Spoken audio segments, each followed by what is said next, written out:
Hey, it's your old pal Slim, and this is 70mm, a podcast for movie lovers just like you. Disclaimer at the top of the show, we are not experts, but we do love watching movies.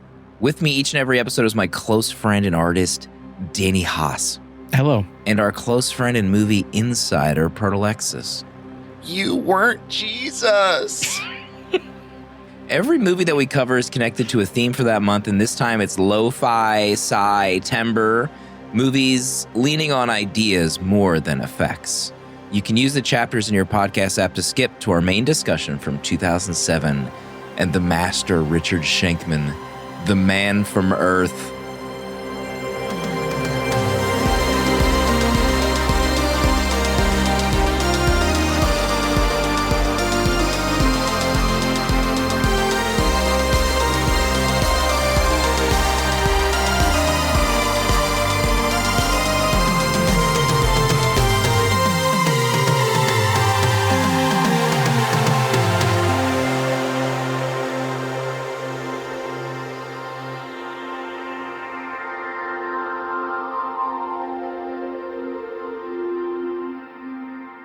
The meetup was this weekend. This is our first recording since the big meetup in Philadelphia. And I do have to give props. I don't often do this. Oh. I have to give props to Proto because last week he guaranteed a sellout on the Altered States episode. And it happened the next morning, Tuesday, ahead of the Saturday screening of the thing. We sold out 2 years in a row, Proto. And you dressed as Ben Franklin for the meetup. Literally, there are photos of Proto dressed as Ben Franklin at the meetup. How did it go for you, Proto, this event at the Philadelphia Film Society? It felt great to be in Philadelphia. I felt like the spirit of Ben Franklin. Ben Franklin's ghost was hovering over me throughout the whole time, just walking through his city, the city that he built with his two hands. Yeah. Me in his getup, accurate clothing, I might add. Thank you, Amazon.com. Show sponsor. It was a little warm, in this getup, but I'm thankful to have done it, to put the smiles on people's faces, and to have a fantastic time. Really a great 3 days. The meetup is on one day, on Saturday, but people were doing things on Friday. We hung out on Sunday. It was a great weekend. So thanks everybody for coming out and making another fantastic time. Yeah, you're right. It pretty much has become like a 3-day event. The Friday night, subtle hangout the night before. 4-day event. 4-day event. We can't. That's too much. Come on. My social battery is draining just hearing you say 4-day event. I do want to spotlight a review from Anna Gould, who left a review for the thing, 5 stars for this event. I feel like there is some kind of wild 21st century alchemy going on when a few hundred people who have established relationships and report purely online gather in a single room to meet and watch a movie. The third 70mm podcast meetup reconfirmed this for me. An incredible time with an absolutely incredible group of humans. I feel so lucky and full. Gosh. Danny, your thoughts? She's correct. There is something about meeting up with people that we spend day in and day out with, chatting on Discord and watching a film we all love. Some of us for the first time. Yeah, a lot of people. In a sold-out theater. A sold-out theater in this era? It doesn't happen. A 4K screening of The Thing? John Carpenter's masterpiece? Yeah.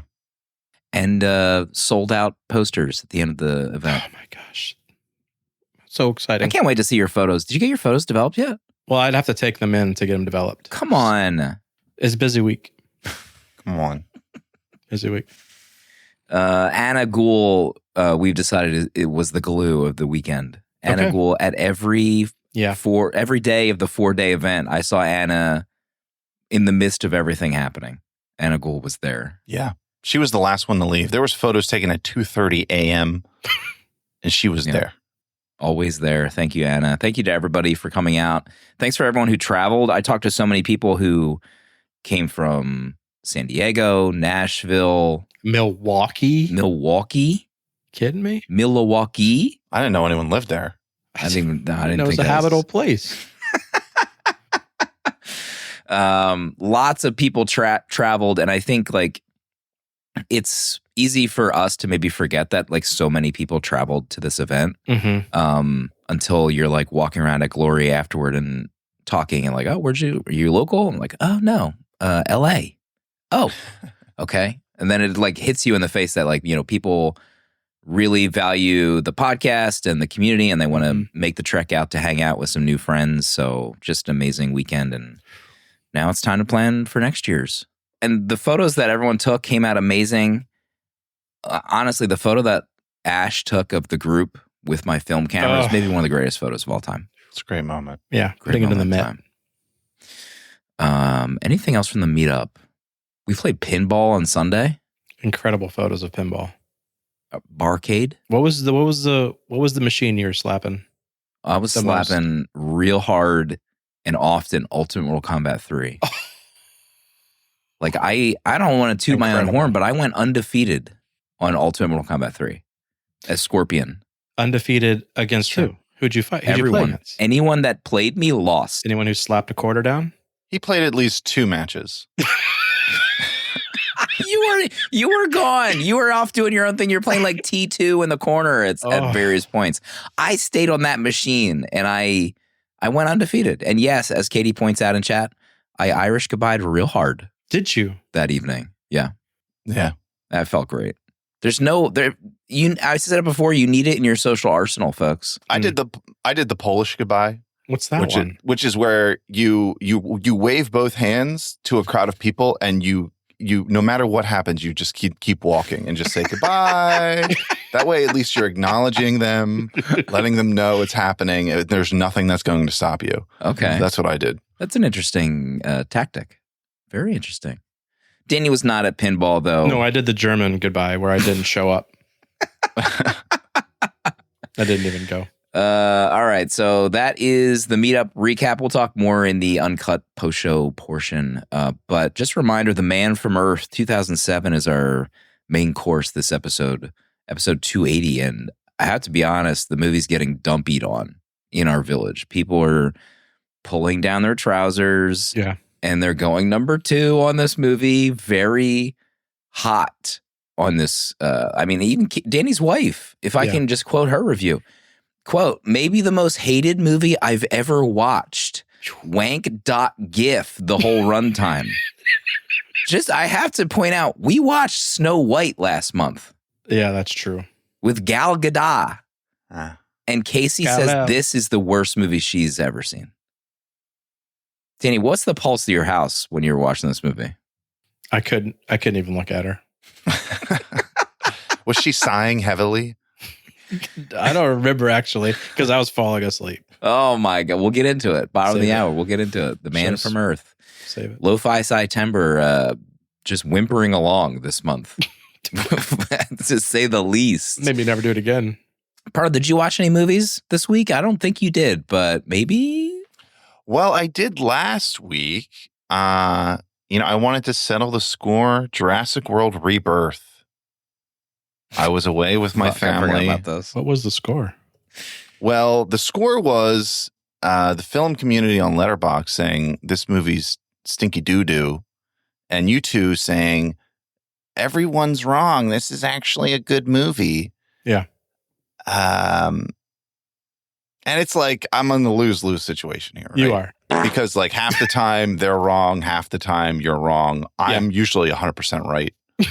I can't think of a time I've been wrong about a movie, in my own personal opinion. Mr. Nobody. And listen, this was my main takeaway with this. Gareth Edwards is a fantastic director. Correct. He reminds me a lot of Ridley Scott. Legend.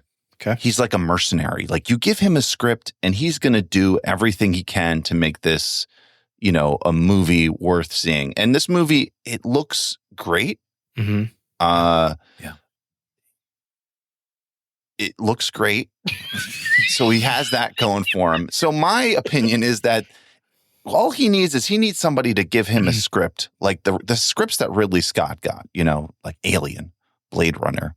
Right. He's going to make a movie like that. He just needs the right script to come his way, and he'll have his moment in the sun. But this Rebirth, I mean, maybe I'm the idiot, right? Like, Right. it has the same title, Jurassic World, which is like the worst trilogy in my lifetime that came out. I thought movies were over when we covered Jurassic World Dominion. When we covered Dominion, I think we specifically asked, is this the end of movies? It really felt that way. And then, like, of course, this is, to me, this is just like the continuation of that. Like, it's so dreadful, so much of this story. It's not as bad as Dominion. It's not as bad as Dominion. There you go. Okay. But don't it's say anything more. That's Don't say the no. You can review. stop it. It's not as bad as Dominion because that's use true. that. 2 stars. Can leave it at that. We were questioning everything in the Dominion episode. I need to go back and listen to that. We're questioning due to the show. Yeah, is this Do the we end even of 70 mm? What did your family think? Did you watch it with your family? I did. So my kids actually, my in-laws took my kids to see this in the theaters. What? Yeah. Because all my kids wanted to see it. And then when we're sitting down and watching it, my youngest, Albie, he's like, Dad, I'm scared. I can't watch this. Oh. He's turning away. He's asking us to turn it off. And I'm wondering, he saw this in the theater? Like, what is happening right now? I think my son he might be suffering from this movie. Because it is pretty scary. I mean, there's some great scary visuals in this. Yeah. Like it's like horror levels, some of the stuff they do. So they wanted to watch, they wanted me to see it again, to see it with them. So we watched it all together. And, I kept it close to the chest in just my opinion as I watched. Cause I don't want to. You're the movie insider. You don't need to be I all don't in want for to the burst kids. but I'll burst everyone else's bubble, but not my own children. Right. There was a moment I almost turned it off is when Jonathan Bailey was crunching Altoids. Oh yeah, that was annoying. Oh my gosh. Yeah. That was Altoid loud. money. That was loud. Very loud. What'd you get to eat when you were watching it? Well, we actually rented it, so we didn't go back to the theater to see it. Oh. What did you get did like a pie? Were you eating like a pie when you were watching it? No, actually, we started it really late. It was like 9:30. Jesus. And I had promised them, well, I said, we'll watch it, over the weekend. And I'm like, we can't start it now. And then they were like, Dad, why would you lie to us? Don't you love us? So we started at 9:30 and then we watched the second half the next morning. So do your kids not eat after 9:30? Is it like a rule? They're suffering. No, we don't feel neither me nor my children feel the need to eat continuously throughout all moments, especially while we're watching a movie. Okay. Like we can survive for 2 hours. We've seen your body. You have like 1% body fat. We understand you don't eat. Period. What did you guys watch? Huh? You're not on trial here. We're just, having a conversation. This is a podcast. Yeah, Danny rewatched the Spider-Man movies. I was grinding Spider-Man. I couldn't believe what I was seeing. I'm sick of us not covering this on the show, so I'm not waiting around anymore to watch these films. Because you're asking to cover them all the time. I check the DMs. I will. I watched the Raimi trilogy, and I could argue it's the best. Say it. The best comic book trilogy. What does it compare to? I don't even know. I don't know what other trilogies made it. You're saying it's better than the Nolan Batman. It's arguable. People are saying. I'd like to put it to the test. Okay. I think I don't know. I just have so much fun with it. I know it's a lot of nostalgia, but Toby as Peter is so good. Kirsten as MJ. I don't know. It's so much fun. Yeah. He really knocks it out of the park. You can see in the third one where everything gets effed up with Sony or whatever. But it's still not that bad. Like it's still a good time. Mm-hmm. I think maybe all the shit that's come out since makes Spider-Man 3 not terrible. Right. But I don't know, man. I had a great time watching. And then I fired up The Amazing Spider-Man, the first of the Garfield trilogy. Which, for the record, I feel like for the longest time you said the Amazing Garfields were better than the original Spider-Man movies. I would like for you to find that. I mean, I'll look at your review. I would just love for you to find that. I remember you saying Andrew Garfield is your favorite Peter Parker. I would like for you to clip that too. That I will. So find now that. we're saying that there's no evidence that you had ever said I would just like to that hear the myself. Amazing I'm just Spider-Man asking- movies were in any way better than I'm the just Raimi's. asking. I'm not asking to ban vaccines. I'm just asking for evidence. It's hard. I mean, going back though, it's like, man, Toby had it. Toby had the juice. He really did. 50-year-old in college juiced. But I don't know. I might watch the second Amazing this week. We'll see. The second Amazing was Butt, if I remember correctly. I don't like It's Butt cheeks. Yeah. I don't really disagree. It has the better suit of the two, though. The suit looks good. Andrew's suit in the first one is horrific. Well, it was like it was like updated, right? Like they gave him like Yeah. It's kind of streaks weird on his legs. It just has weird. I don't know. It's weird. Every like other week, I get served up some r/Spider-Man/movies story about how Jake Gyllenhaal was cast in Spider-Man 2 because I guess Maguire backed out and said he had a back injury. Did you ever hear that story? No, I didn't know that. And then That'd be a wild flip flop. I think he like said he wasn't going to do it. He had a back problem, and then they told him like, "Well, we're going to cast Jake Gyllenhaal." He's like, and then all of a sudden, Toby's like, "You know what? I'm back in." I'm not that bad. I can do it. So that's just what I hear from Reddit. I've never heard that story before until like this year. And then Jake got Mysterio, so it all worked out. Let's say hello to Jeff, Ed, Jack, Lizen, and Chris. They all became patrons, got access to uncut, longer episodes. You get our uncut post show on every episode. And also over 70 episodes only available to patrons. We just released a Total Recall episode that's in there. And Lizen actually became an intern, got access to our audio commentary episodes. And they will be able to throw their movie suggestion name into the cage for us to potentially cover in the future. Danny had an idea on something for us to cover for patrons. I know. We're cooking. It's big. It is a big one, I think. Like, I don't know if it'll pause the cage or in tandem with the cage. No, I think we just add it to the Patreon. Just throw it in one day. Oh. Just let them have it. Just give them something extra. Right. Stay tuned, patrons. Patreon.com/70mm. Real quick, I did watch some things. I finally, the hype, the internet discourse had, dissipated. So it was finally safe for me to watch Materialists. Celine Song, Dakota Johnson, Chris Evans, Pedro Pascal. I liked it. Yeah. I liked the visuals were dynamite. Cinematography was dynamite, and the music was great. So I enjoyed it. And that's all I have to say. What more do you need? I mean, yeah. Sounds like Jurassic World Rebirth. Celine directing sexy people being sexy. That's her. She knocks it out of the park. And I'll never apologize for liking that or wanting it. Right. I don't have to apologize to these people.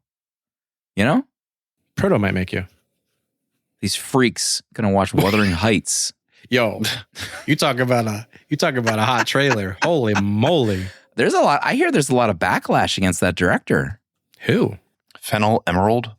Yes. Or Emerald Fennel? Emerald Fennel. What's the backlash I'm missing? Emerald Fennel. They didn't like Saltburn. They hated Saltburn. Oh, this is the director of Saltburn. Yes. Oh, I have not seen Saltburn. This has Lordy in it. 2 hours after Saltburn had come out. Don't worry, folks. I knew everything about that effing movie. I know. Everyone was tripping over themselves to tell you what happens in that movie. Shut. So why bother? I don't need to see it anymore. Sake. Can't wait for that to happen with Wuthering Heights too. Yeah, this from the trailer, people are not going to keep their mouth shut. No. Just the trailer alone. How's your Uh-oh.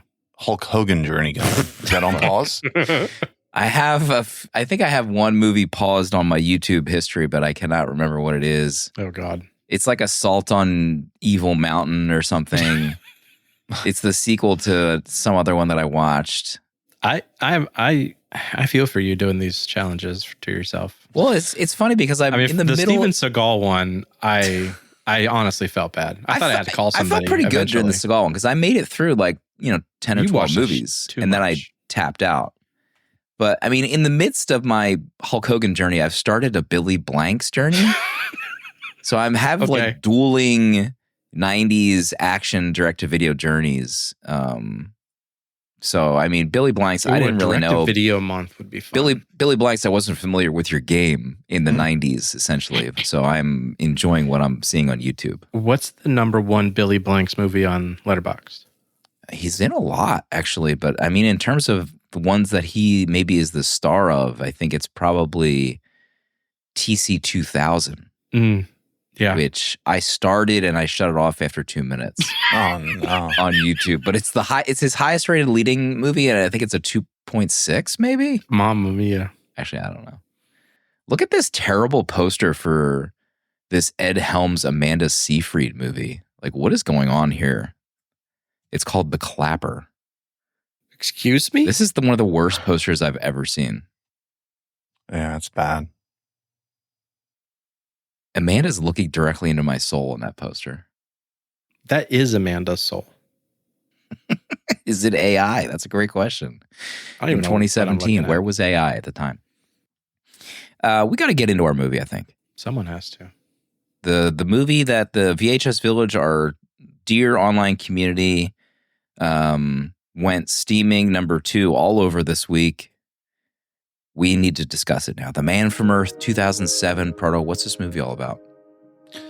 John Oldman. Get it?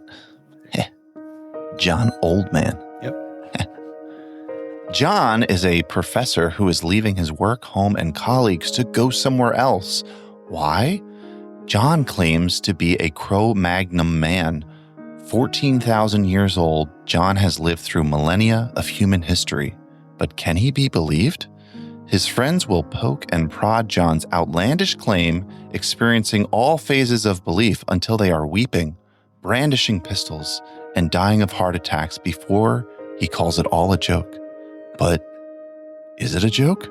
Could he really be the Man from Earth? Lo-fi sci-fi. I have a list of lo-fi sci-fi movies. This is on it.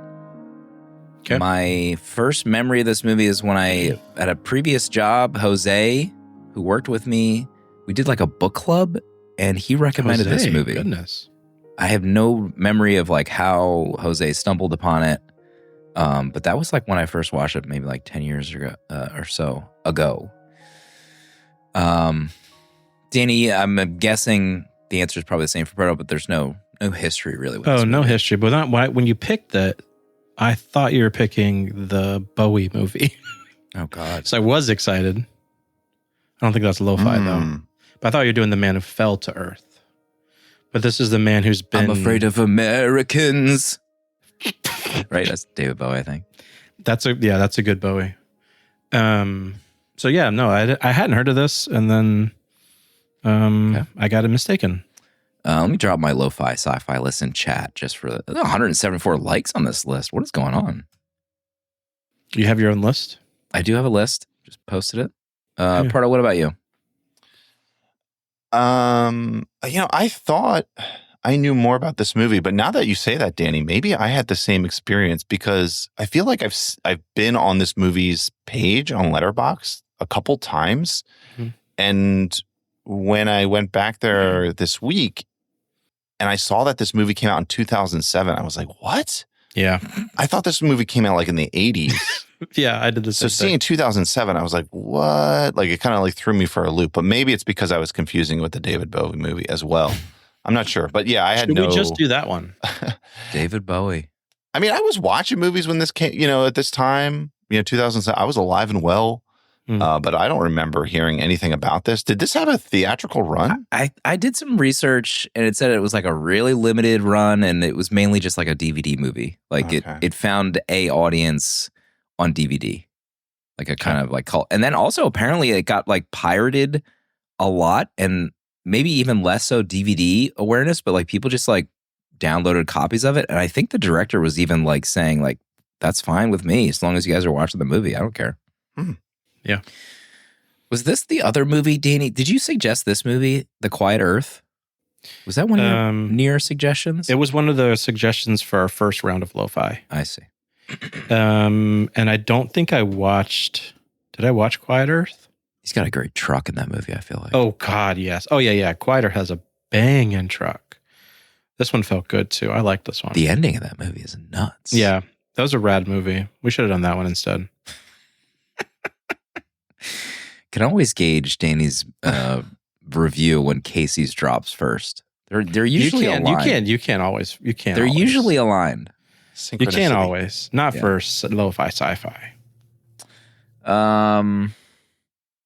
Let's see. Do I want to start off first to keep it somewhat positive, or do we just go your negative? Movie. Go ahead. Yeah, it's your movie. Please lead us, right. guide us. Then we can give our final thoughts. Everyone can drop trow. I mean, the thing that I like about this movie, I'm actually pretty shocked at like the negative thoughts so far. Like it's a essentially low budget drama science-y movie. It's like a play on film. It's just like 5 teachers talking through this like debate, and then that's it. So I appreciate it for that. Like that's what I want in my lo-fi stuff. Like low stakes, kind of whatever, makes me think about stuff. So I love the idea of these like scholars and academics kind of going through the debate of like this, like, okay, what if you did live forever? Like, what's that like? Like, let's talk through it. Like, I feel like that's probably a debate that these nerds have, you know, when they're drinking wine and having a charcuterie board late at night in their houses. Mm-hmm. So like, I appreciate that part of the story. Like, I think it's fun to hear these obviously over the top characters talking through it eventually. And like, okay, well, like, what would you remember? Like, if this was actually really happening and you lived for 14,000 years, like, how do you remember anything from this era? And I liked hearing him kind of like talk through it. Like, you know, I remember fragments, and the Christian teacher even asked him like, okay, well, where were you in 1492? And he's like, well, where were you last year on this day? Like, you're not going to remember this. I just remember bits and pieces of over time. So the premise of the movie, I love it. Definitely, it was written by a famous Twilight Zone Star Trek writer, Jerome Bixby. So this feels like a 22-minute Twilight Zone episode. And those, like, I love those ideas. Like, I love rewatching the old Twilight Zone episodes. So the pitch of this, I feel like, is great, and I love it. So at the bare minimum, the story idea for the movie, I love. Proto, what about you with the story itself? Yeah, I totally agree. I think it's great. And that's that's obviously, I think, the most engaging thing about this, of like, because you are there as his friends, his colleagues, trying to figure out like, well, how is this possible? Yeah, like, what are your memories like? What is this time? And like, you have so many questions. And as a story and how it's written out and how the character explains it, I think it's good. And that's like the most compelling part. Like, where they like, you know, what's your earliest memories? And he's kind of like, I remember like a valley with like mountains on beyond, and I knew that I think I was in Central Europe, or, you know, something. And then even his, like you were saying, his explanation for not really knowing more details, which is really, then you're like, yeah, that totally makes sense. If you lived for 14,000 years, yeah, what would your memories even be? Like, you know, what could you remember? Like, he would have so many relationships. I mean, he would have thousands of relationships with people. Like, he would forget entire phases of his life. So that is fascinating. I think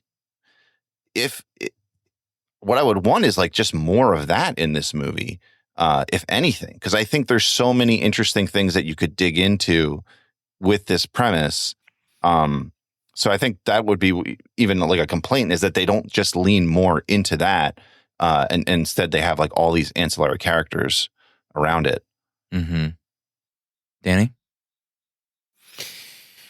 You know, I do agree with you. I think the premise of the film is great.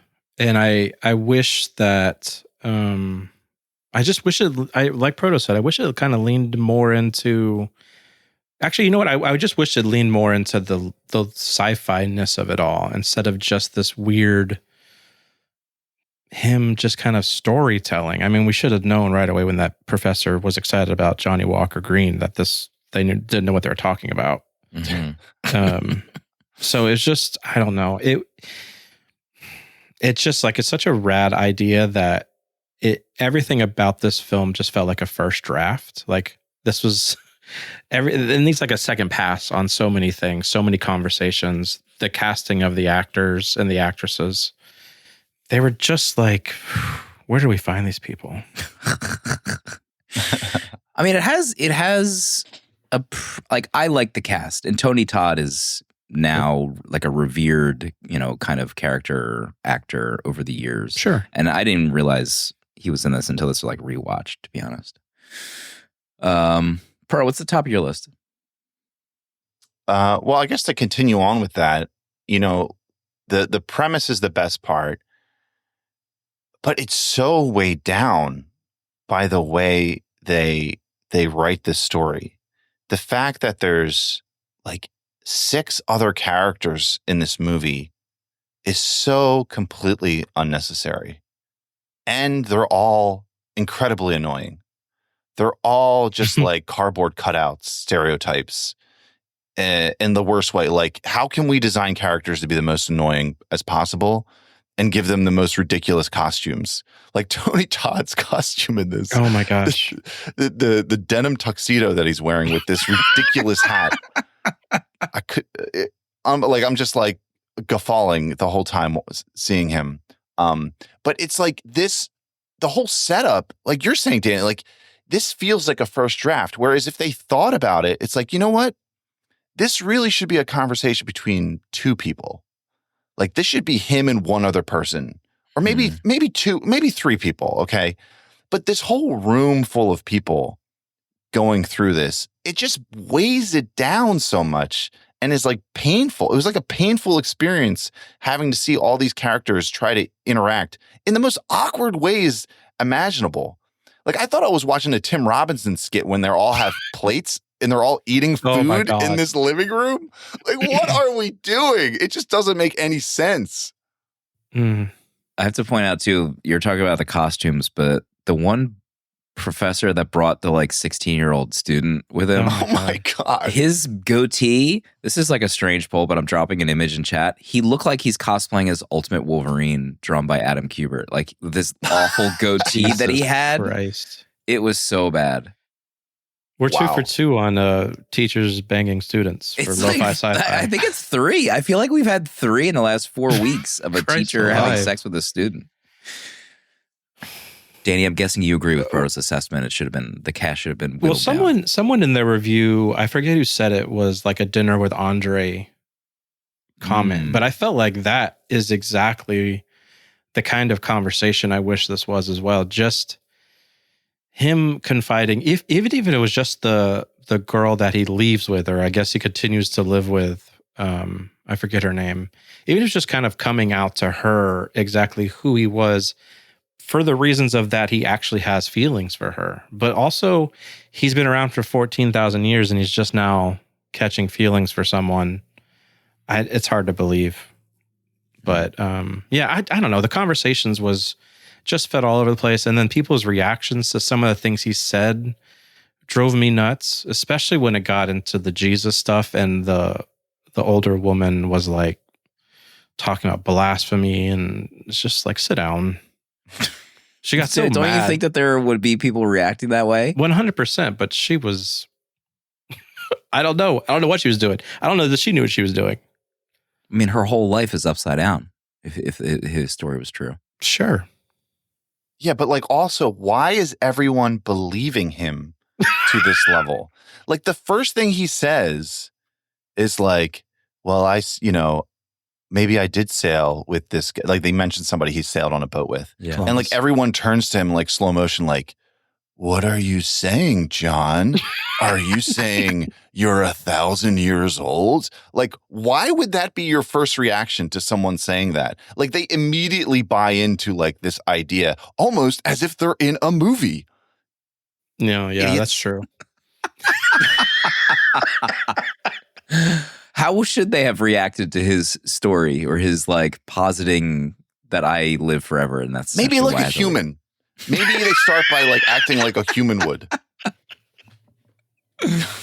When he asked to see the holes in his hands from being nailed to the cross, I mean, you talk about wanting to turn a movie off. That was the dumbest He even shit. said that he healed like a scene before that. He's like, his cells regenerate. What are you gonna have 14,000 years of scars? Ultimate Wolverine on He his wants body. to see the crucifixion scars. Golly. I mean, let's get into the Jesus of it all. That'll be my first point. Just go for it. You go for it. I'll let you do it. I mean, in the movie, he talks about like being alive during, when Buddha was alive, and he hung out with Buddha. He liked his teachings. This man pinballing off of all the legendary people across history is the most insane thing I've heard. He travels. He gets around. Oh, yeah. What else are you going to do for 14,000 years? Oh, yeah, the Van Gogh. Jesus. But then he says, like, they eventually ask him, like, okay, well, who else in history were you one of the apostles?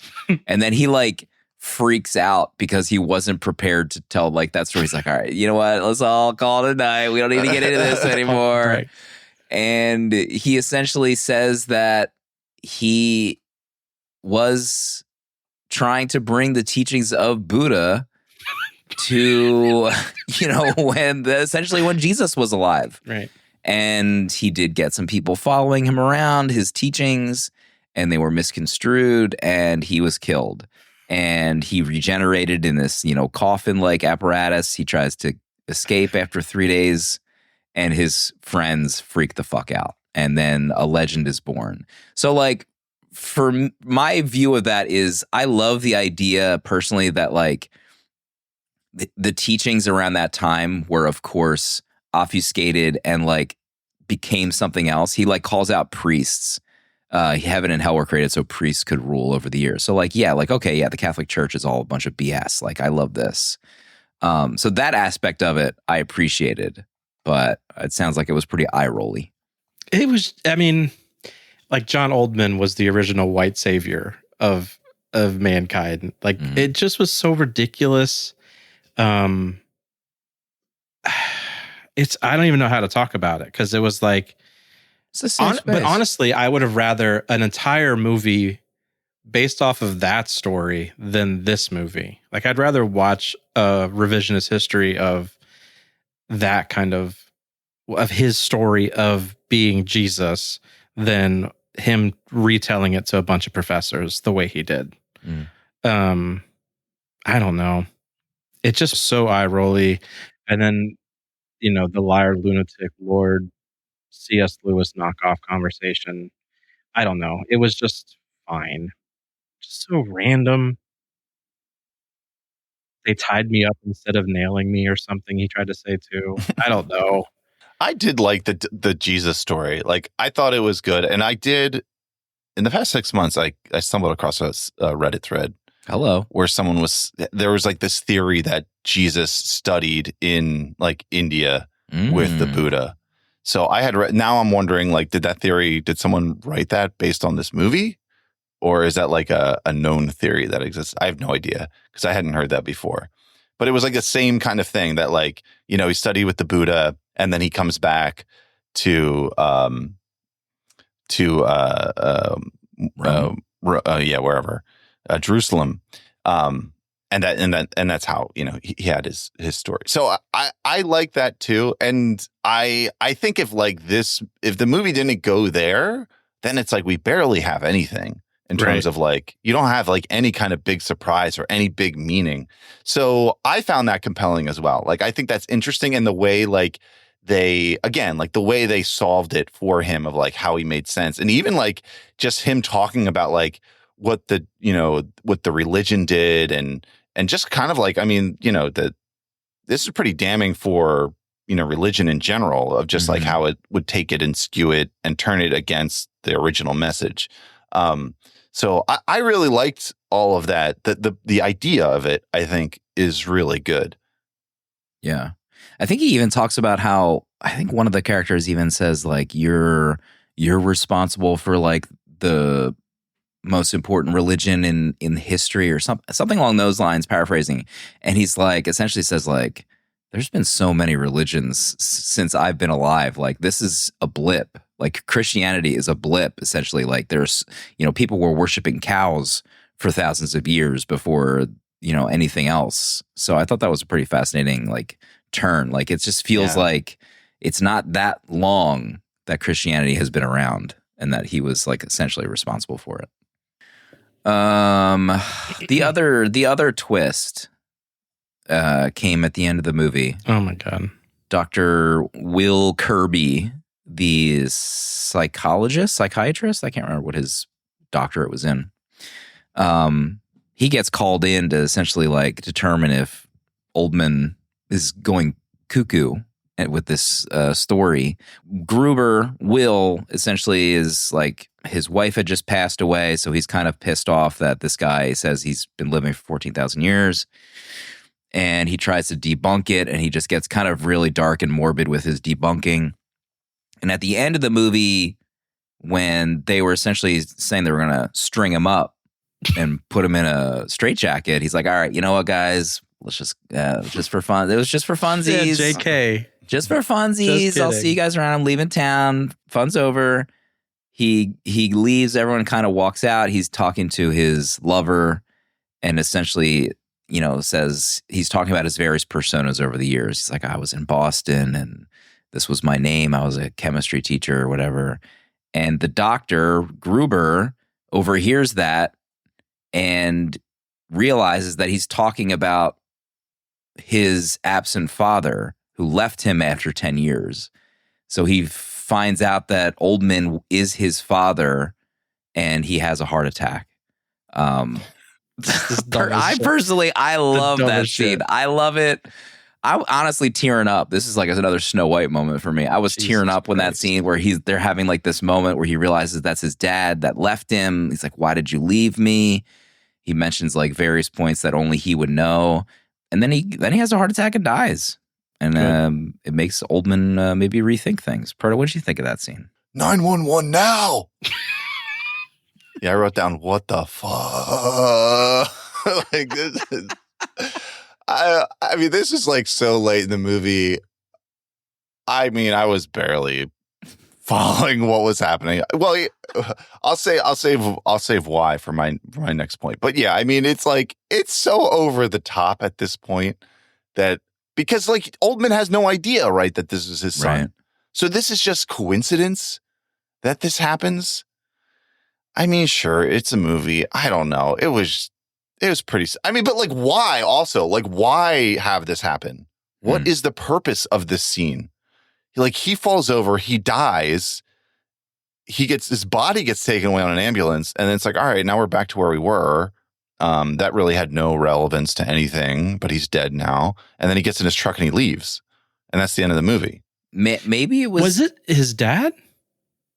Is Oldman his dad? Yes. Yeah. So he essentially watches his son die. Yeah.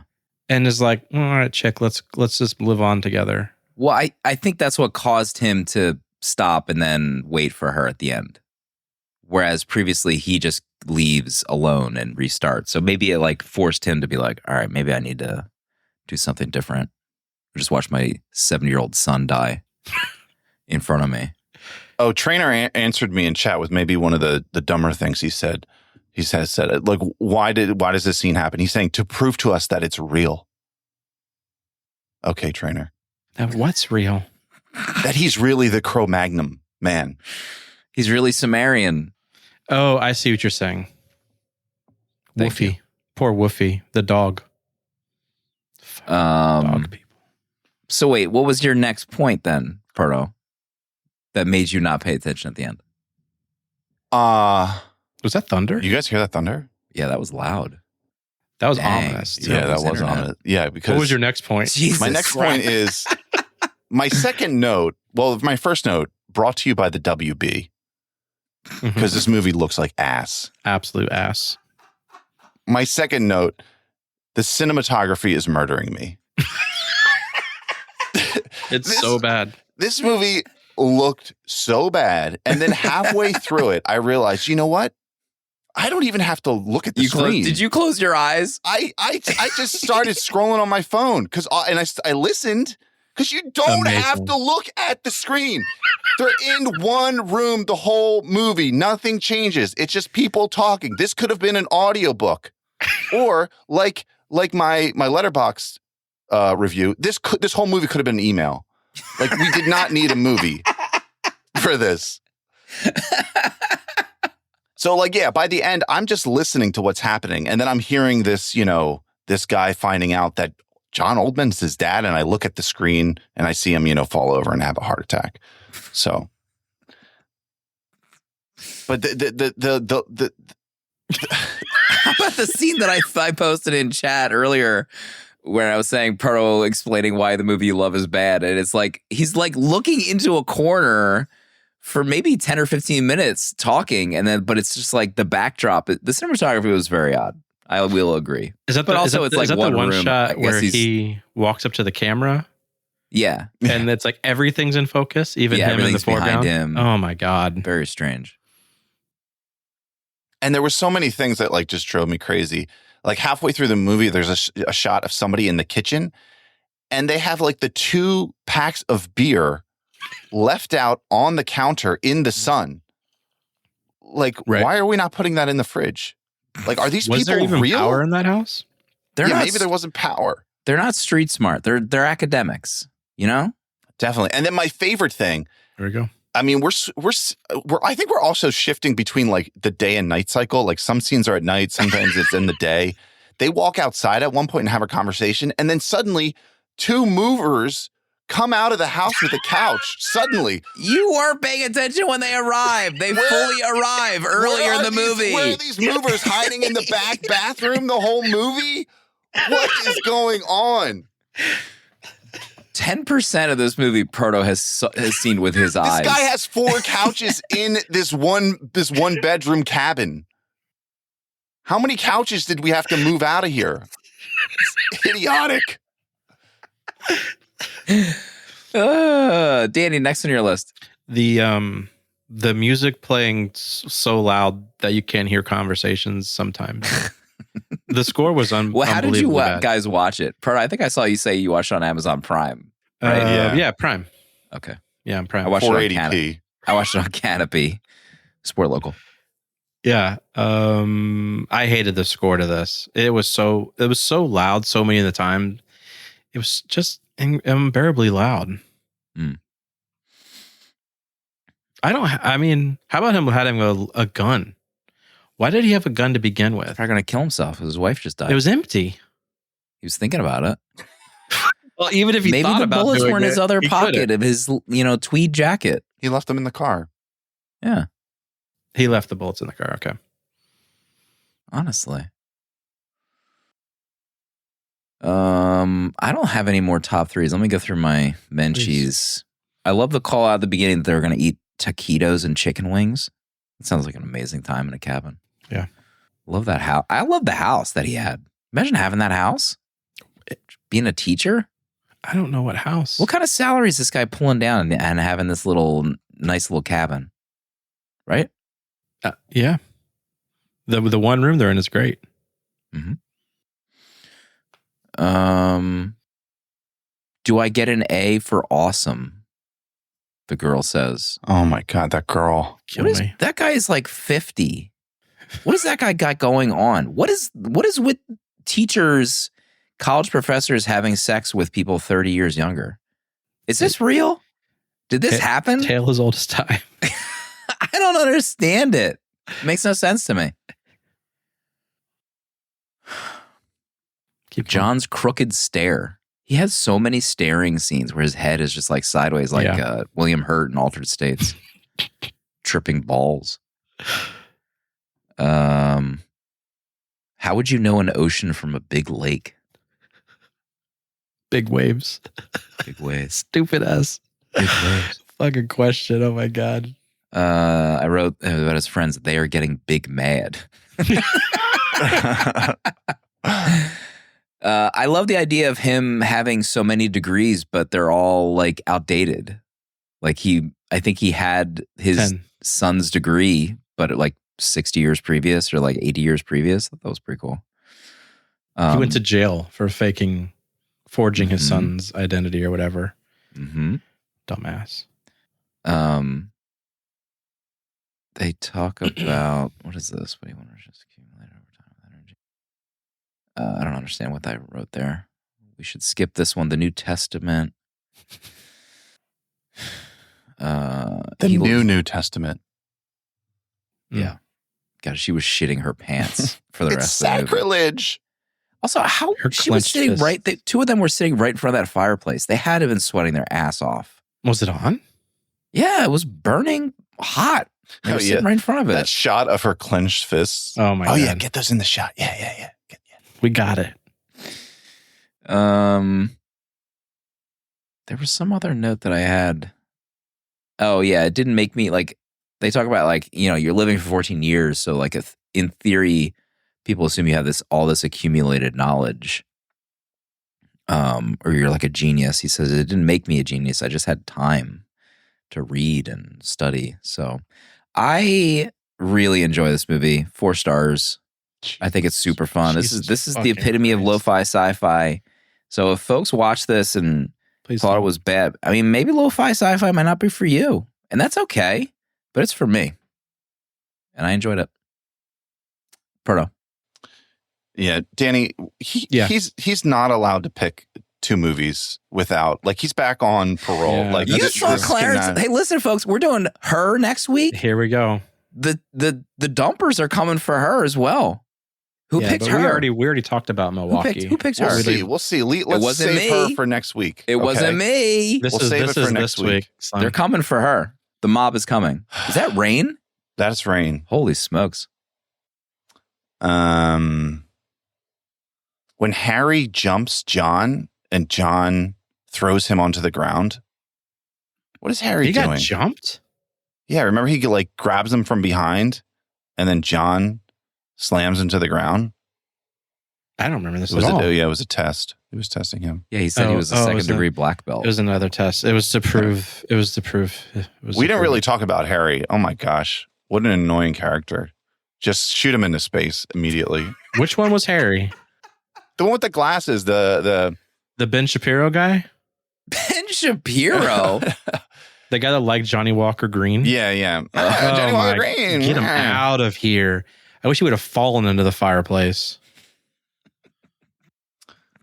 My notes. Oh, they start talking about God, and John says, "It's a very old question."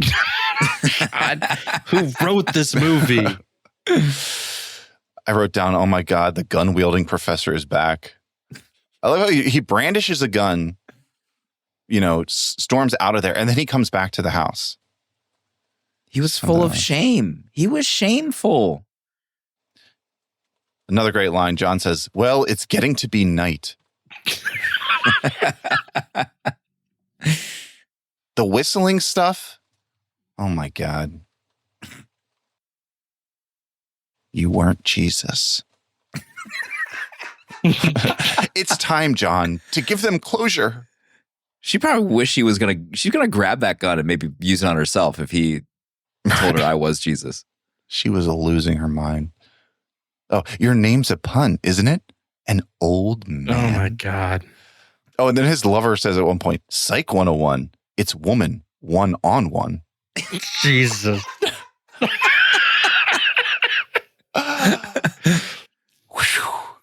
Yeah. I mean, good premise. Everything else, though, is just dog water. So 1 star. I think we've covered literally everything in my notes. This might be the worst movie we've ever covered on the show. Come on. That is not possible. Based on every movie in our show's history. Cats goes up 1 spot. Cats? I The mean, Jared Leto time travel movie, whatever that was called. That was Mr. a banger. Nobody. Mr. Nobody is quantifiably better, and Snow White Yes. is quantifiably better than this Snow movie. White? That's what you're saying. Yeah. Oh, yeah. Last Action Hero might be worse I'm not. than this. I don't believe any of this. Yeah. Well, believe it, buddy. I called it. I was so right with Casey's rating. You better believe it. Mine's lower than Casey's. She didn't even rate it. She didn't know. I'm at half star. Half star. I'm at half star oh my just God. to make sure it registers on Letterboxd. I cannot Yeah, we wait. need to drive this movie down.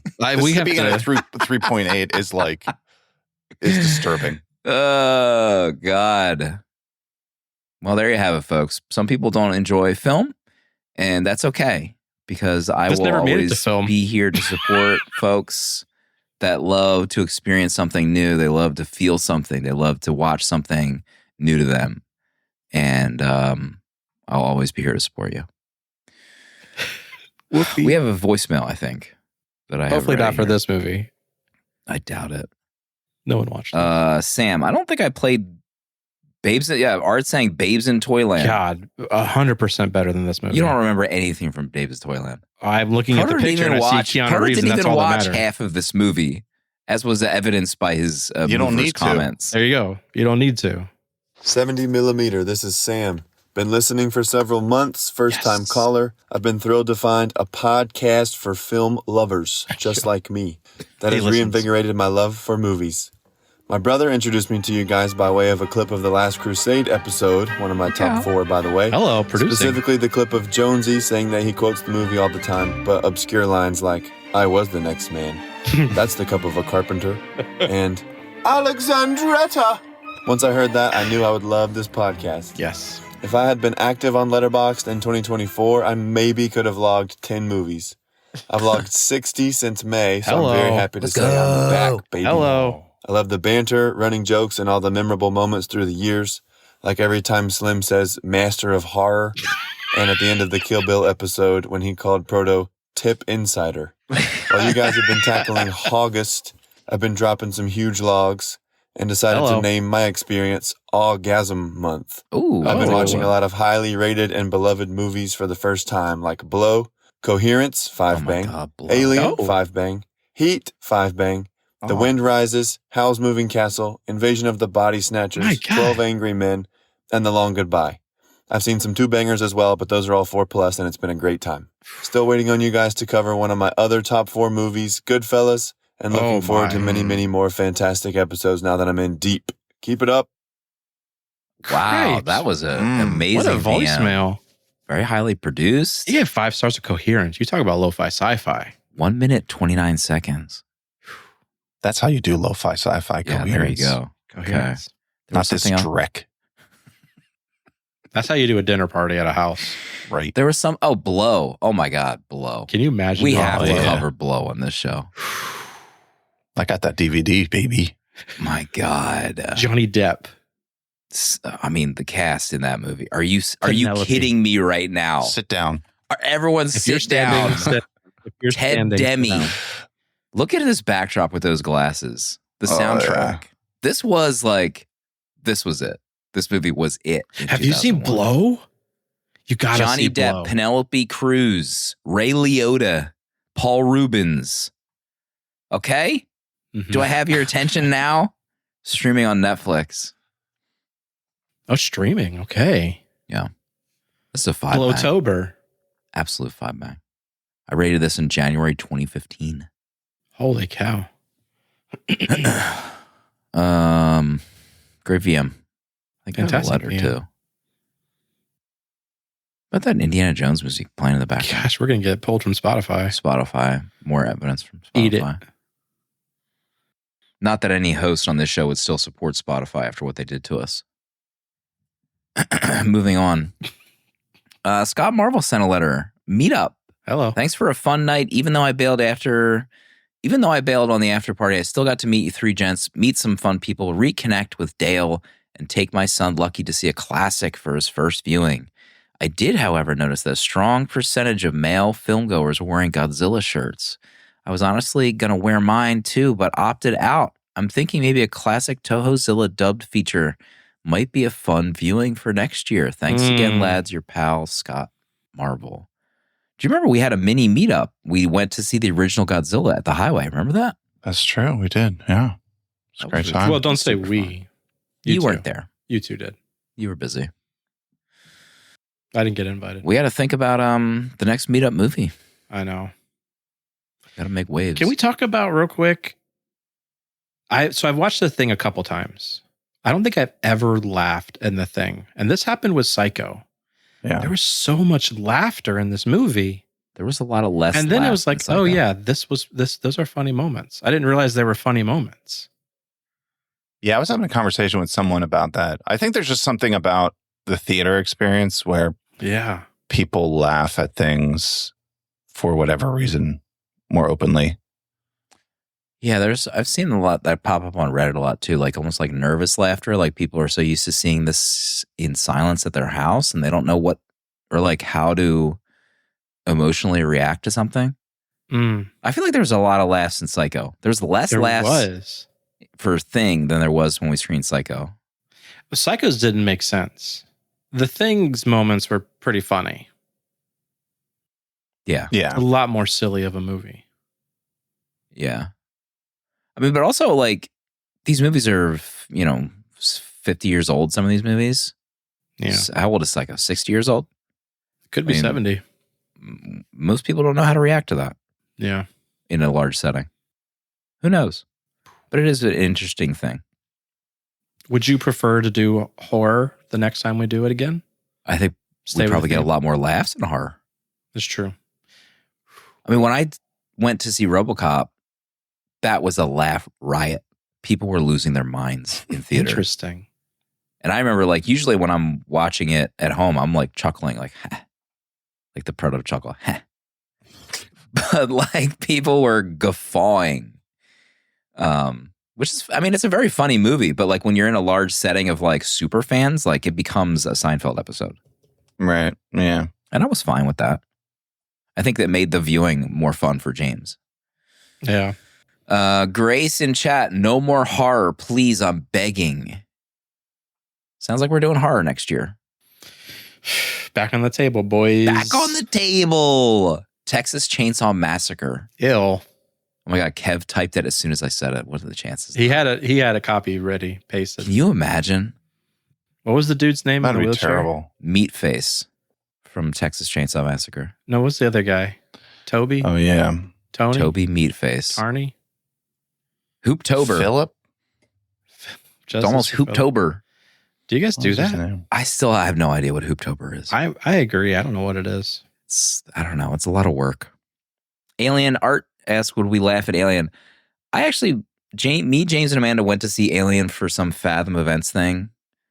And I didn't enjoy it in theater. Like I was like, I could watch this at home and have a higher resolution experience. It was kind of miserable seeing Alien in theaters. Okay, also, like they did like a pre-show with the director Romulus and Ridley, and they're spoiling Alien left and right. I was like, my son hasn't seen this.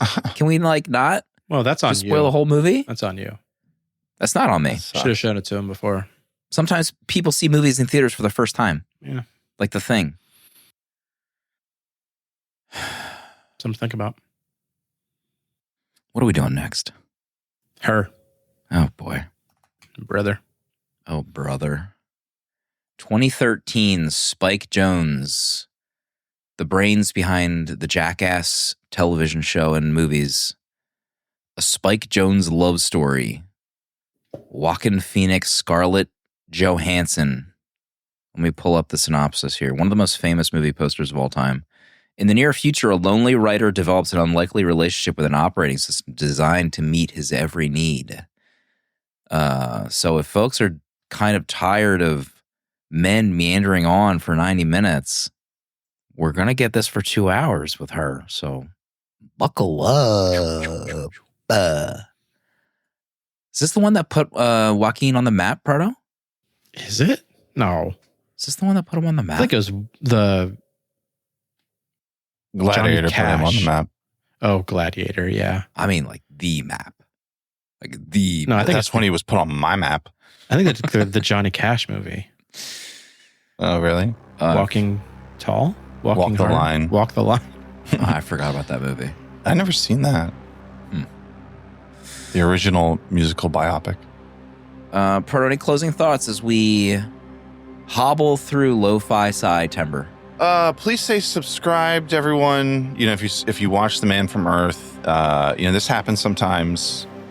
We'll get back on the horse. We'll get through this. It's okay. We've been here many times in the past. Good, greener pastures ahead for all of us, I would say. Greener pastures. Spike Jones, her, next week.